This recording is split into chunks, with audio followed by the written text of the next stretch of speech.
Welcome students, this is a lecture series on Hindu law and we are discussing the Hindu Succession Act 1956. Today's topic is General Provision relating to Succession.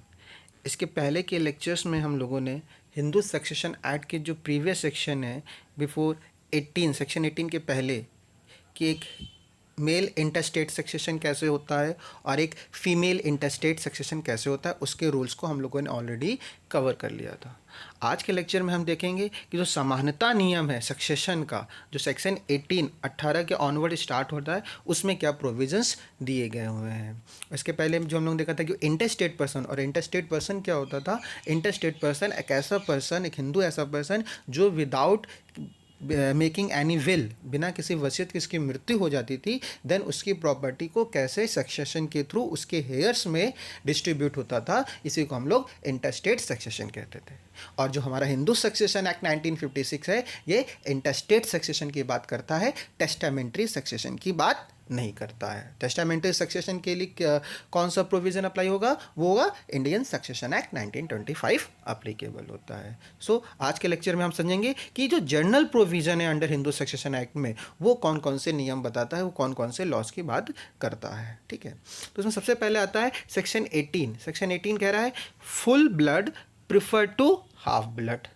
क्या कह रहा है, heirs related to an intestate. Intestate मतलब ऐसा person जो बिना किसी वसीयत के उसकी मृत्यु हो गई है और उसकी प्रॉपर्टी को क्या करना है, डिस्ट्रीब्यूट करना है। तो उसकी प्रॉपर्टी कैसे डिस्ट्रीब्यूट होगी, heirs related to the intestate, जो इंटेस्टेड के हेयर्स हैं, by the full blood shall be preferred. जो फुल ब्लड होगा वो प्रिफर्ड करेगा to the heirs related by the half blood if the nature of a relationship is the same in every other respect. तो question raise होता है, सबसे पहले हम समझें कि ये what is the meaning of a full blood and the half blood. इसको ऑलरेडी हम लोगों ने डेफिनेशन क्लॉज में जब देखते हैं तो वहाँ समझते हैं, लेकिन आज फिर से हम लोग उसको समझते हैं विद द एग्जाम्पल कि ये फुल ब्लड और हाफ ब्लड क्या होता है, जो जिसको डेफिनेशन क्लॉज में भी हिंदू सक्सेशन एक्ट के डिफाइन किया गया है। लेट सपोज एक एग्जाम्पल लेते हैं, हम समझते हैं कि ये फुल ब्लड रिलेशन क्या होता है। फुल ब्लड को डिफाइन किया गया सेक्शन 3 क्लॉज ए में ही। फुल ब्लड, हाफ ब्लड और यूट्राइन ब्लड, तीन तरीके के रिलेशनशिप को डिफाइन किया गया हिंदू सक्सेशन एक्ट में। क्या कह रहा है, फुल ब्लड कौन होंगे, डेफिनेशन है full blood are said to be two person, दो पर्सन लोग, दो लोग हैं ए और बी, वो फुल ब्लड कब कहलाएंगे, are said to be related to each other by full blood when they are descendant from a common ancestor by the same wife। let's suppose अगर हम मानते हैं दो पर्सन हैं ए एंड बी, ये दोनों फुल ब्लड में कैसे आएंगे, कह रहे हैं ये दोनों एक दूसरे से फुल ब्लड में तब कहलाएंगे, एक दूसरे के फुल ब्लड रिलेशन तब कहलाएगा जब ये डिसेंडेंट हैं किसके, कॉमन एंसेस्टर और बाय द सेम वाइफ। मतलब कि इन दोनों के ही, ये डिसेंडेंट है किसके, कॉमन एंसेस्टर। कॉमन एंसेस्टर मतलब कि इन ए और बी का फादर भी सेम है और ए और बी के लिए मदर भी सेम है। देन हम ए और बी को क्या बोलेंगे, ये दोनों कहलाएंगे फुल ब्लड रिलेशन में कहलाएंगे। तो क्या क्या हुआ डेफिनेशन, टू पर्सन मतलब A and the B are said to be related to each other, ये दोनों कैसे रिलेट कर रहे एक दूसरे से, बाय फुल ब्लड। कब, जब ये होंगे डिसेंडेंट होंगे। डिसेंडेंट मतलब वंशज में आएंगे, एफ के डिसेंडेंट में ये आ रहे हैं ए और B, descendant from a common ancestor और by the same wife, it means कि बाय द सेम मदर। यानी ए और बी के लिए फादर और मदर जब सेम है तो ए और बी को हम क्या बोल रहे हैं, फुल ब्लड बोल रहे हैं। Is it clear. Then what is the half blood. Half blood कह रहे हैं दो पर्सन हाफ ब्लड में कब कहलाएंगे, लेट सपोज मान के चल रहे हैं कि एक पर्सन है, फादर है और इसकी वाइफ है, ठीक है। इससे क्या है, S1 S2 इनके दो सन है, इस फादर की एक और वाइफ है, इसको हम W2 कर देते हैं, इसको W1 कर देते हैं, और इस रिलेशन से W2 और F से एक और है, S3 चाइल्ड है, तीन चाइल्ड है।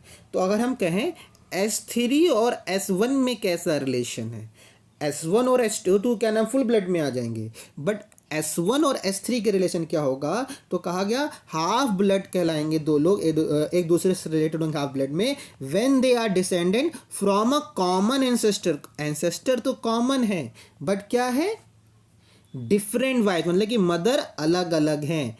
S3 और S1 के लिए कॉमन एंसेस्टर कौन है, F है, बट मदर क्या है, डिफरेंट वन है। S3 के लिए मदर W2 हो जाएगी और S1 के लिए मदर क्या होगी, W1 हो जाएगी, बट फादर क्या है, कॉमन है। तो ये क्या कहलाएंगे, S1 और S3 एक दूसरे क्या कहलाएंगे, ये हाफ ब्लड रिलेशनशिप में कहलाएंगे।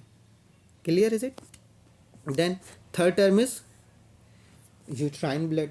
यूट्राइन ब्लड में क्या होगा, just opposite of the half blood. जैसे हाफ ब्लड में कॉमन एंसेस्टर था, कॉमन फादर था, बट यूट्राइन ब्लड में क्या होता है, लेट्स सपोज मदर कॉमन होगी, इस मदर का एक F1 है और ये F2 है। इस M के लिए एक M का एक हस्बैंड F1 और है एक M2 है। अगर इन दोनों से एक रिलेशन से एक है S1 और इन दोनों के रिलेशन से एक है S2, ठीक, तो ये S1 और S2 में कैसा रिलेशन होगा, ये यूट्राइन ब्लड में आएंगे। क्यों, क्योंकि यहाँ पे मदर जो है वो कॉमन है बट फादर डिफरेंट वन है। तो ये these are three terms, full blood, half blood और यूट्राइन ब्लड। इन शॉर्ट अगर बोला जाए, फुल ब्लड क्या है, जो बायोलॉजिकल है, दो पर्सन ब्रदर एंड सिस्टर हैं, दोनों के फादर और मदर सेम है। हाफ ब्लड में क्या हो जाएगा, फादर तो एक है लेकिन मदर डिफरेंट है। फिर यूट्राइन ब्लड में क्या है, मदर तो सेम है बट फादर डिफरेंट है। तो ये तीनों टर्म्स हम समझ लें, फुल ब्लड, हाफ ब्लड और यूट्राइन ब्लड क्या होता है। तो क्या कह रहा था सेक्शन 18, सेक्शन 18 कह रहा है जब भी इंटर स्टेट सक्सेशन होगा और इंटर स्टेट की प्रॉपर्टी को हम डिस्ट्रीब्यूट करेंगे तो उस प्रॉपर्टी को कैसे डिवॉल्व करेंगे, वहाँ पे अगर फुल ब्लड रिलेशन है, दो लोगों ने इंटर स्टेट की प्रॉपर्टी को डिवॉल्व कर रहे हैं, तो जो फुल ब्लड होगा उसे हम प्रेफरेंशियल राइट देंगे, उसे पहले प्राथमिकता दी जाएगी और फुल ब्लड सक्सीड कर जाएगा और हाफ ब्लड वाले को एक्सक्लूड कर देंगे। ये कहने का मतलब, इसको एग्जाम्पल सब समझते हैं। और जब हमने उन्हें फुल ब्लड और हाफ ब्लड समझ लिया, देन कैसे फुल ब्लड प्रेफरेंशियल करेगा। लेट्स सपोज एग्जाम्पल लेते हैं हम लोग, ठीक है, ये फादर है, ये W1 है, ठीक है, इससे क्या है, S1 है और S2 है, ठीक। इस F का सेकेंड वाइफ है W2 और इनसे जो रिलेशन है वो है S3। लेट सपोज हम यहाँ मान के चल रहे हैं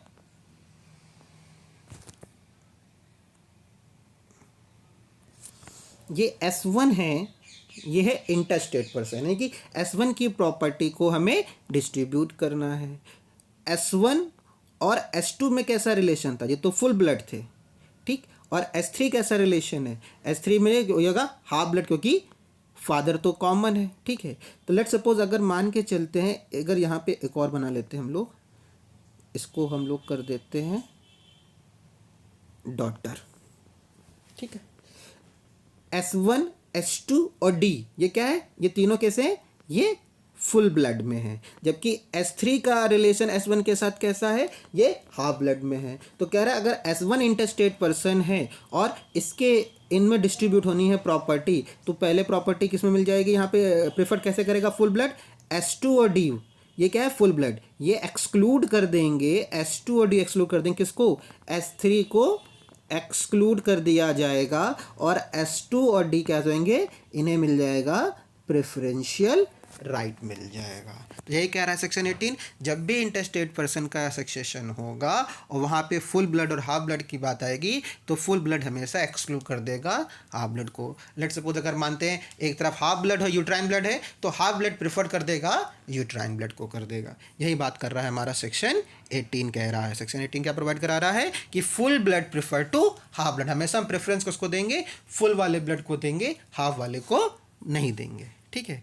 देन सेक्शन 19 बात करता है modes of succession of 2 or more hairs. अगर एक साथ इंटरस्टेट सक्सेशन हो रहा है और एक साथ 2 या 2 से अधिक हेयर्स हैं, क्या कह रहा है, if 2 or more hairs succeed together, एक साथ सक्सीड कर रहे हैं to the property of an intestate, अगर कोई इंटेस्टेट पर्सन है उसके प्रॉपर्टी को सक्सीड कर रहे हैं, एक साथ दो लोग उसके हेयर से एक साथ प्रॉपर्टी में क्लेम शेयरिंग हो रही है, they shall take the property, वो प्रॉपर्टी कैसे डिवॉल्व होगी, save as otherwise expressly provided in this act per capita and not per stripes. यहाँ पे दो वर्ड आते हैं, इसको हम लोग समझते हैं, पर कैपिटा और पर स्ट्राइप्स क्या होता है।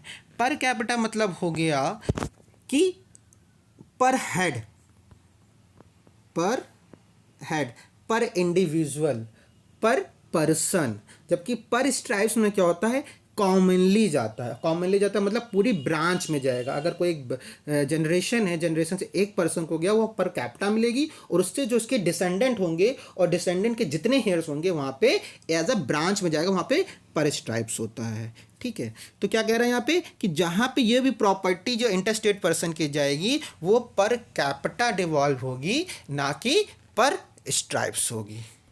अगर इसको हम समझें, पर कैपिटा पर स्ट्राइप्स को समझें एग्जाम्पल से, पर कैपिटा कैसे होता है, इसको ऑलरेडी हम लोगों ने पहले भी एग्जाम्पल्स में समझा है। जब हम लोगों ने सेक्शन 10 पढ़ा था वहाँ पे रूल पढ़े थे कि एक जब हिंदू मेल इंटरस्टेट सक्सेशन होता है देन प्रॉपर्टी कैसे डिवॉल्व होती है, उसके लिए हम लोगों ने रूल पढ़े हुए थे। ठीक है अगर हम समझें पर कैपिटा कैसे होगा, लेट सपोज एक पी पर्सन है, उसकी वाइफ है, S1 है, S2 है और डॉटर है। तो क्या होता है, लेट सपोज P क्या है, इंटरस्टेट सक्सेशन है। पर कैपिटा क्या होगा, पर कैपिटा कह रहे हैं पर हेड, पर इंडिविजुअल, पर व्यक्ति, हर व्यक्ति के अकॉर्डिंग जितने वहाँ मेंबर्स हैं उनको उनका अलग से शेयर दिया जाएगा। अगर यहाँ पे इंटरस्टेट सक्सेशन होगा तो कितने लोगों में शेयर डिस्ट्रीब्यूट होगा। अगर हम देखें सेक्शन 10 में भी एग्जांपल हमें देखने को मिल जाता है, जो रूल पढ़ते हैं, अगर जैसे कि ये क्या है, मेल पर्सन है, इसकी डेथ हो रही है, तो कहेंगे mother daughter son take a equal share. ठीक है, तो यहाँ पे कितना डिस्ट्रीब्यूशन हो जाएगा इसकी वीडियो की, 1 2 3 4, तो कितना होगा 1/4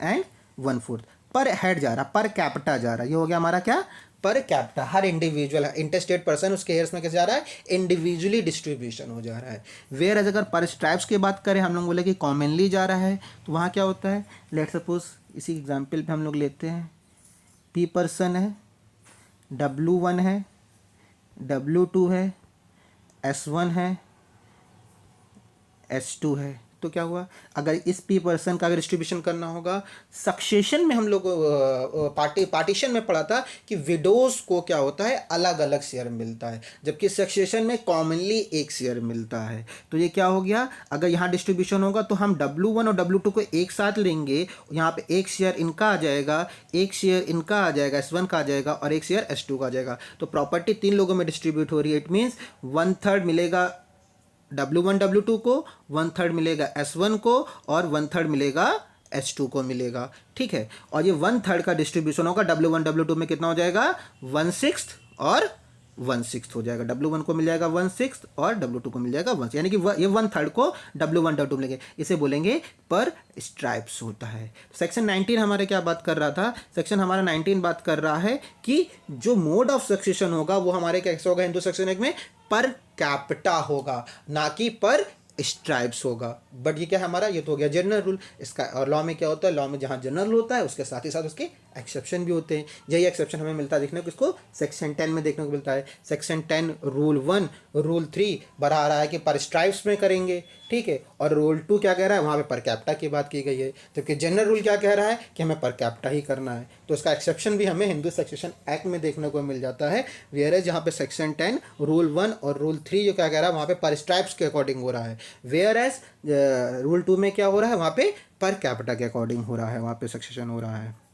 ठीक, अगर एक और एग्जाम्पल को समझे, हम पर स्ट्राइप्स को समझने की कोशिश करें। Let suppose P is a person.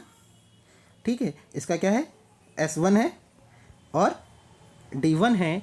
पर कह रहे हैं ये S1 क्या है, ये प्री डिसीजन है, यानी कि पी के मरने के पहले ही अगर S1 बन गया और पी की प्रॉपर्टी का इंटरस्टेट अगर सक्सेशन करना है तो अगर माना जाएगा, और एस के मरने के पहले भी इसके बेटे थे S2 और S3 होना, ठीक है। देन हम मान के चलेंगे प्रॉपर्टी कैसे डिस्ट्रीब्यूट, पहले S1 में डिस्ट्रीब्यूट हो पी की प्रॉपर्टी, तो पी और डी में कैसे प्रॉपर्टी डिस्ट्रीब्यूट होती, S1 को मिलती 1/2, इसको मिलती 1/2, पर S1 की तो डेथ हो चुकी है, तो इस 1/2 को हम S2 S3 में डिवाइड करेंगे तो क्या जाएगा, S1 को मिल जाएगी 1/4, S2 को मिल जाएगी 1/4 और S3 को मिल जाएगी 1/4 हो जाएगा। मतलब पूरी ब्रांच में चला जाएगा। स्ट्राइप्स का मतलब होता है पूरी ब्रांच में जाना, जबकि पर कैपिटा में क्या होता है, पर हेड के अकॉर्डिंग चले जाना, ठीक है।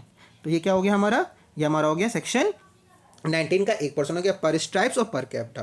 दूसरा बात करता है क्या कि जब इंटरस्टेट सक्सेशन होगा और एक साथ दो लोग हेयर सक्सीड कर रहे होंगे तो वहाँ पे कैसा होगा, टेनेंट इन कॉमन होगा, not as a joint tenant. अब दो वर्ड आते हैं जब हम पोजीशन ओनरशिप की बात करते हैं, टेनेंट इन कॉमन और not as a joint tenant. Joint tenant में क्या हो जाएगा, सबका कॉमन यूनिटी ऑफ इंटरेस्ट हो जाएगा, सबका कॉमन इंटरेस्ट अराइज हो जाएगा। तो वही कह रहा है जब प्रॉपर्टी सक्सीड होकर जो प्रॉपर्टी मिलेगी उसमें कैसा होगा, टेनेंट इन कॉमन होगा। टेनेंट इन कॉमन होगा मतलब सबका शेयर डिसाइड हो जाएगा, फिक्स हो जाएगा। अगर ज्वाइंट टेनेंट ही हो गया तो फिर पार्टीशन और सक्सेशन का मतलब ही क्या रह गया, क्योंकि हम लोगों ने जब पढ़ा था ज्वाइंट हिंदू फैमिली की property as per the Mitakshara school, तो वहां पे ज्वाइंट हिंदू फैमिली की प्रॉपर्टी का नेचर कैसा था, यूनिटी ऑफ पोजीशन था, कम्युनिटी ऑफ इंटरेस्ट था, सभी का समान हित था, किसी को सबका राइट था बाय बर्थ, बट किसको कितना शेयर मिलना है ये डिसाइडेड नहीं है, that is a joint tenant, सबका वहाँ पे समान अधिकार है। बट यही अगर हम राइट सबका बाय द पार्टीशन फिक्स कर दे कि ए को इतना मिलना है, बी को इतना मिलना है, सी को इतना मिलना है, सबका अलग अलग शेयर डिसाइड कर दी जाए,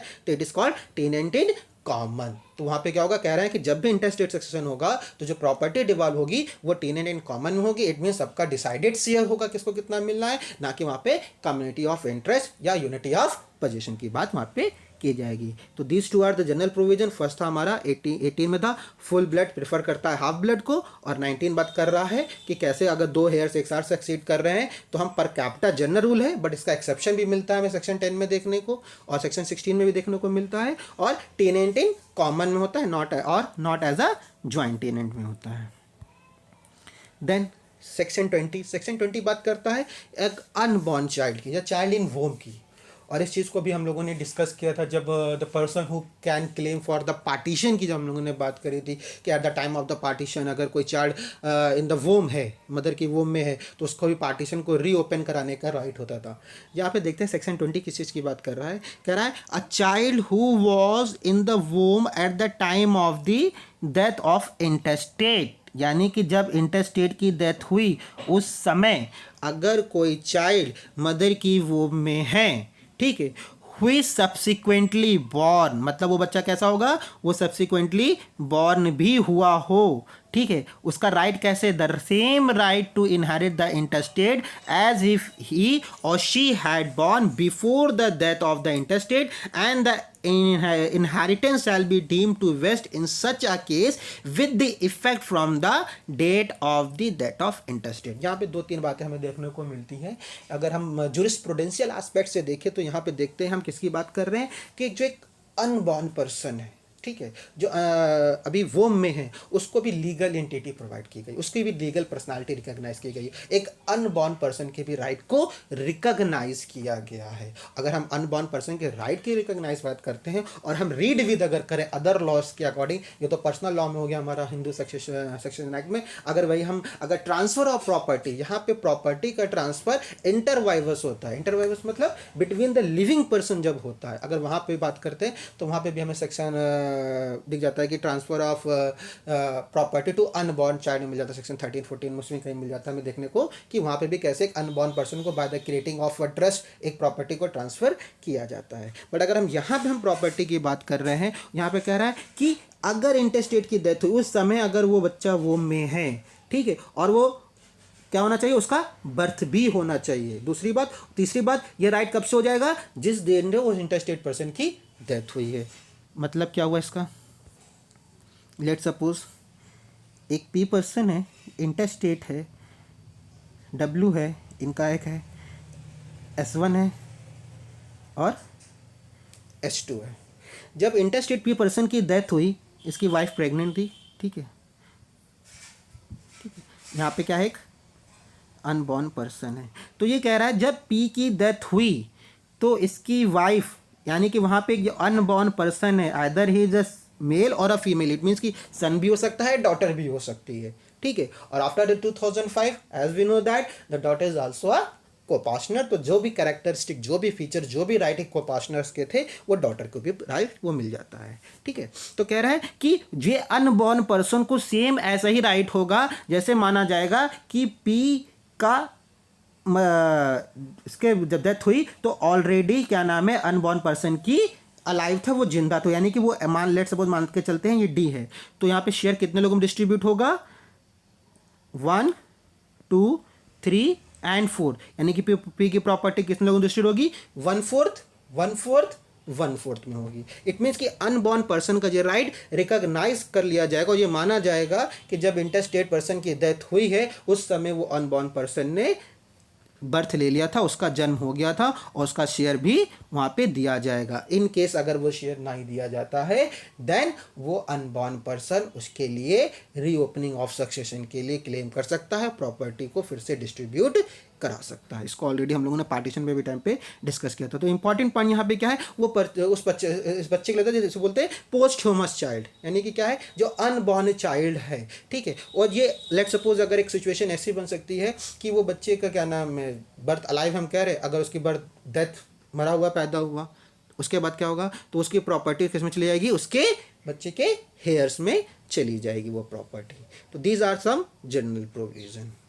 देन एक और आता है सेक्शन 21। सेक्शन 21 क्या बात कर रहा है, सेक्शन 21 बात कर रहा है presumption in case of simultaneous death, अगर एक साथ दो लोगों की डेथ हो गई है उस केस में क्या होगा, तो वहाँ मानेंगे वहाँ पे प्रिजम्पशन चलेगा, एक पूर्वानुमान चलेगा, वहाँ पे मान लिया जाएगा, क्या मान लिया जाएगा, सेक्शन 21 कह रहा है where two person have died in a circumstances rendering it uncertain, जहाँ पे ऐसे सर्कमस्टांसेस में मृत्यु हुई है जहाँ पे ये अनिश्चित है, अनसर्टेन है, क्या निश्चित अनसर्टेन है, whether either of them and if so which survive the other then for all purposes affecting the succession to the property it shall be presumed, ये पॉइंट टू बी नोटेड, यहाँ से point करने वाली चीज हमारे पास क्या है, it shall be presumed until contrary is prove, यानी कि जब तक कि डिस्प्रूव ना कर दिया जाए यही माना जाएगा, क्या माना जाएगा, दैट लास्ट पॉइंट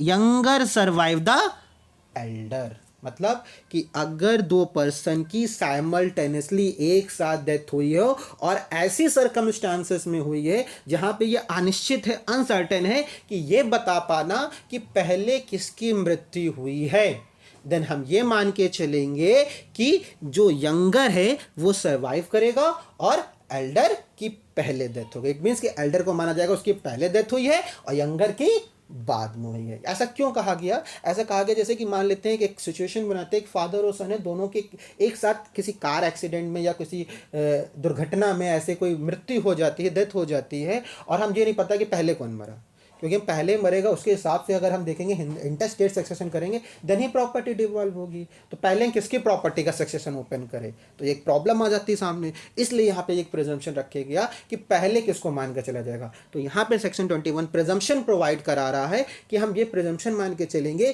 कि जो एल्डर है वो पहले उसकी डेथ हुई है और यंगर की बाद में मृत्यु हुई है, बट जहाँ पे अनसर्टेन है। बट जैसा कि हम जानते हैं जैसे मेडिकल जूरिस्प्रूडेंस डेवलप हो गया है, पोस्टमार्टम रिपोर्ट आ गई, तो वहाँ पे अगर टाइमिंग मेंशन है कि रिपोर्ट के अकॉर्डिंग, मेडिकल रिपोर्ट के अकॉर्डिंग मेंशन हो गया कि आदर की फादर की पहले डेथ हुई है या पहले सन की हुई है, तो वो प्रूफ हो जाएगा। तभी यहाँ पे लिखा गया until the contrary is proved, जब तक इसके कंट्राडिक्शन में, प्रिजम्पशन के कंट्राडिक्शन में प्रूव ना कर दिया जाए तभी तक।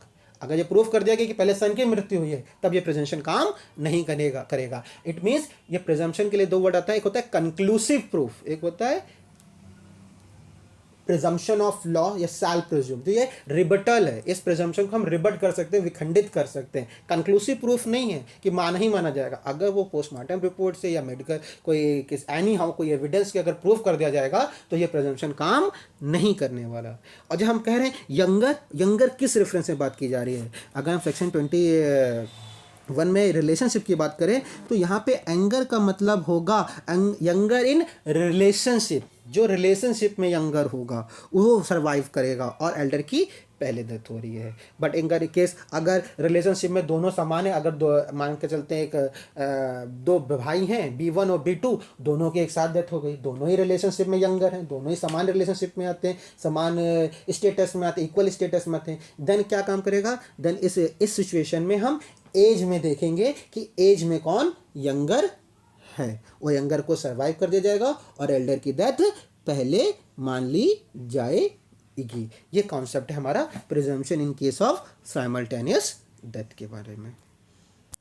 ठीक है, देन एक और सेक्शन आता है जो राइट देता है कोहेयर्स को प्रेफरेंशियल राइट, जैसे एक अंडर इसी को हम लोग पढ़ते हैं मुस्लिम लॉ में हक सुफा का अधिकार।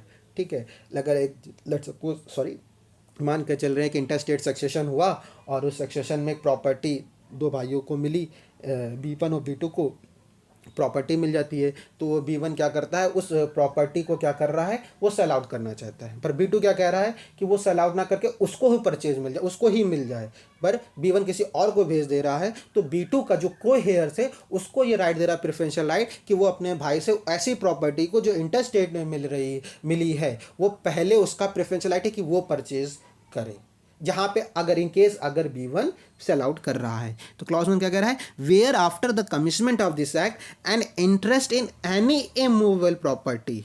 पॉइंट टू बी नोटेड कि सेक्शन 22 में अगर ऑब्जेक्टिव क्वेश्चन को भी हम फाइंड आउट करें तो पहला क्या, सेक्शन 22 किस पे एप्लीकेबल होगा, एनी इमूवेबल प्रॉपर्टी। यहाँ पे क्वेश्चन फाइंड आउट करने वाला क्या है कि जहाँ 1956 के बाद where after the commitment of this act an interest, किसमें इंटरेस्ट है, an immovable property of an interstate person, बार बार पढ़ते आ रहे हैं, ऐसा पर्सन जिसकी डेथ हुई है बिना किसी वसीयत के, बिना किसी विल के, और उसके प्रॉपर्टी को उसके हेयर्स में डिस्ट्रीब्यूट करना है as per the rule of Hindu succession act 1956। तो कह रहा है एक ऐसी प्रॉपर्टी इंटरस्टेट की है और ऐसी इमूवेबल प्रॉपर्टी इंटरस्टेट की है और इन एनी बिजनेस को, चाहे वो बिजनेस हो कैरीड ऑन बाय हिम, जो इंटरस्टेट पर्सन के द्वारा चलाया जा रहा था, वेदर स्लोली और इन कंजंक्शन विद अदर, चाहे वो अकेले चला रहा था या किसी के साथ चला रहा था, devolve upon 2 or more heirs specified in class 1 of the schedule, जो क्लास 1 में शेड्यूल दिए गए थे कि S1 और S2 दो भाई हैं।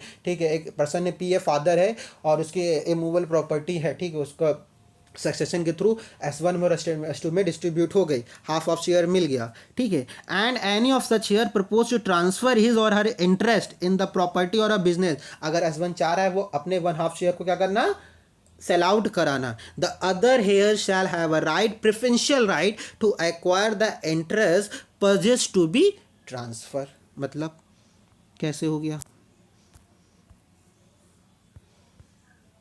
अगर इसको समझा जाए डायग्राम से,